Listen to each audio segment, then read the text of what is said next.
2025 సంవత్సరానికి గాను కేంద్ర ప్రభుత్వం పద్మ అవార్డులు ప్రకటించింది. 2 తెలుగు రాష్ట్రాలు కలిపి అన్ని విభాగాల్లో 11 మందికి పద్మశ్రీ అవార్డులు రావటం విశేషం. సినిమా రంగంలో సీనియర్ నటులు రాజేంద్ర ప్రసాద్, మురళీమోహన్లకు ఈ పురస్కారం రావటం విశేషం. పద్మశ్రీ అవార్డు భారత ప్రభుత్వం ఇస్తున్న అత్యున్నతమైన పురస్కారాల్లో 4వది. భారతరత్న, పద్మ విభూషణ్, పద్మభూషణ్ల తర్వాత పద్మశ్రీ ఉంటుంది.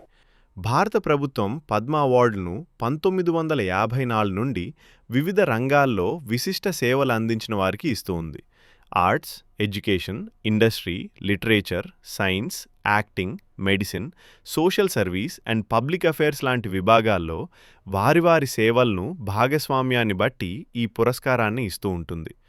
1954లో మొట్టమొదటి పద్మశ్రీ అవార్డు పబ్లిక్ అఫైర్స్ విభాగంలో మహారాష్ట్రకు చెందిన ఆశాదేవి ఆర్యనాయకన్కు ఇవ్వటం జరిగింది.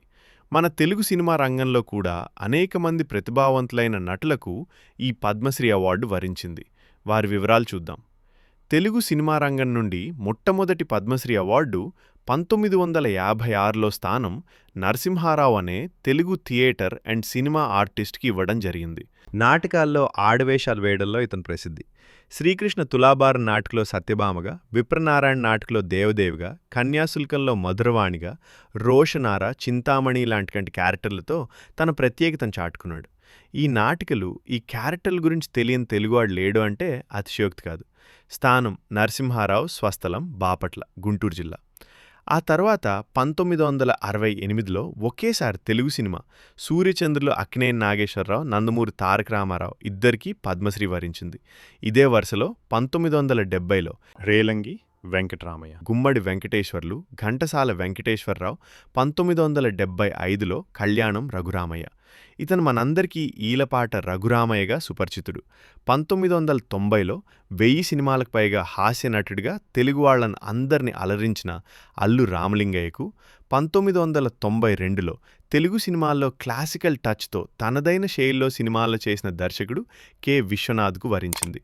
శంకరాభరణం, స్వాతిముత్యం, సిరివెన్నెల ఎన్నో క్లాసిక్స్ తెలుగు సినిమాలకే కాక భారతదేశ సినిమాలకే వన్నె తెచ్చిన సినిమాలుగా చెప్పుకోవచ్చు.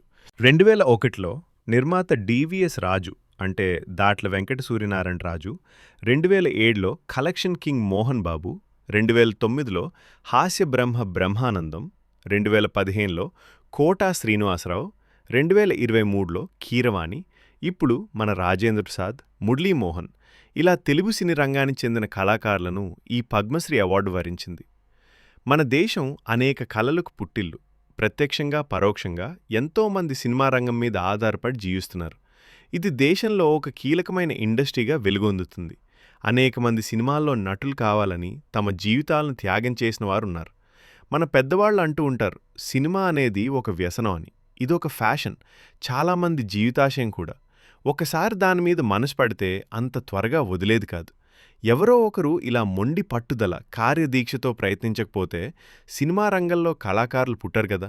కాబట్టి కళాకారులంటే తమ జీవితాలను, కుటుంబాలను, సుఖ సంతోషాలను పణంగా పెట్టి కృషి, పట్టుదల, నైపుణ్యాలతో తమ అదృష్టాన్ని పరీక్షించుకునేవారు. కనుక వారి కృషిని, వారి విజయాల వెనుక ఉన్న వారి కష్టాలను గమనించి వారిని గౌరవించి కాపాడుకోవటం భారతీయ పౌరుల అందరి బాధ్యత. అలాంటి కళాకారులను ఎంకరేజ్ చేసిన ప్రభుత్వాలను మనస్ఫూర్తిగా అభినందించాలి. మనం అన్ని భాషల్లో సినిమాలు చేస్తూ, సినిమాల ద్వారా సమాజానికి మేలు చేస్తూ యువతకు దిశానిర్దేశం చేయాలి. అలాగే మన భారతదేశ ఔన్నత్యాన్ని, గొప్పతనాన్ని ప్రపంచానికి తెలియజేసే సినిమాలు చేస్తూ ప్రపంచ స్థాయి సినిమాలకు భారతదేశం వేదిక కావాలని కళాకారులుగా మనమంతా మనసారా కోరుకుందాం. జై హింద్, జై భారత్.